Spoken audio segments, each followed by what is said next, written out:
Assalamualaikum warahmatullahi wabarakatuh. Saya Dr. Rebri Rina Hapsari, spesialis mikrobiologi klinik konsultan.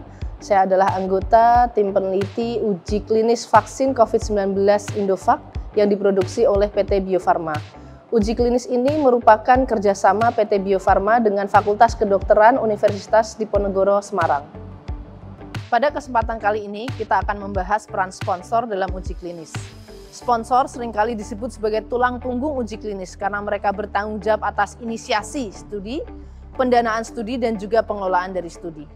Namun, bagaimana batas tanggung jawab sponsor? Apakah sponsor dapat mempengaruhi keputusan klinis dari peneliti? Dan bagaimana menjaga independensi peneliti dalam pelaksanaan uji klinis? Mari kita bahas lebih dalam. Sponsor adalah pihak yang menginisiasi uji klinis, menyediakan sumber daya, termasuk produk uji. Sponsor bisa berupa individu, perusahaan farmasi, ataupun institusi. Berikut adalah peran utama sponsor dalam uji klinis. Yang pertama adalah menyusun protokol, di mana sponsor bekerja sama dengan peneliti untuk merancang protokol uji klinis yang sesuai dengan tujuan penelitian.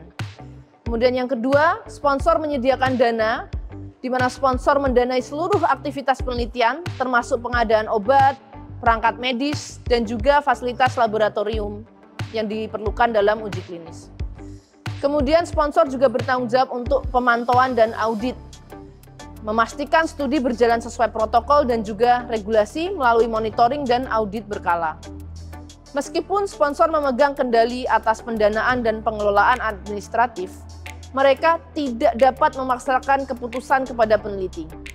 Hal ini diatur oleh prinsip etika dan regulasi internasional seperti ICH GCP, Good Clinical Practice. Tanggung jawab pelaksanaan uji klinis sepenuhnya ada di tangan peneliti. Peneliti memegang kendali penuh atas aspek teknis seperti rekrutmen dan pengelolaan partisipan, pemantauan efek samping dan adverse events, kemudian pelaporan data secara ilmiah.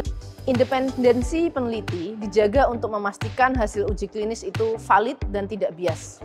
Sponsor hanya dapat memberikan dukungan administratif dan logistik, tapi tidak boleh mempengaruhi interpretasi data atau keputusan klinis. Kerjasama antara sponsor dan peneliti harus berjalan secara profesional dan saling menghormati. Misalnya, sponsor dapat memberikan masukan pada desain studi, tetapi persetujuan protokol harus melewati komite etik independen. Sponsor mendukung pelaksanaan uji klinis melalui pendanaan dan pemantauan, tapi peneliti tetap memiliki kewenangan atas semua keputusan klinis. Data yang dikumpulkan dilaporkan oleh peneliti sesuai fakta, tanpa intervensi dari sponsor, bahkan jika hasilnya tidak menguntungkan bagi sponsor. Sponsor memainkan peranan penting dalam mendukung uji klinis, tetapi mereka tidak memiliki kewenangan untuk memaksakan keputusan kepada peneliti.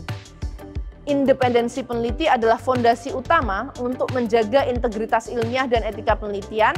Dengan kolaborasi yang sehat antara sponsor dan peneliti, uji klinis dapat memberikan hasil yang akurat, transparan, dan bermanfaat bagi dunia medis. Itu tadi adalah penjelasan kami tentang peran sponsor dalam uji klinis. Terima kasih sudah menonton video ini dan sampai jumpa di video berikutnya. Assalamualaikum warahmatullahi wabarakatuh.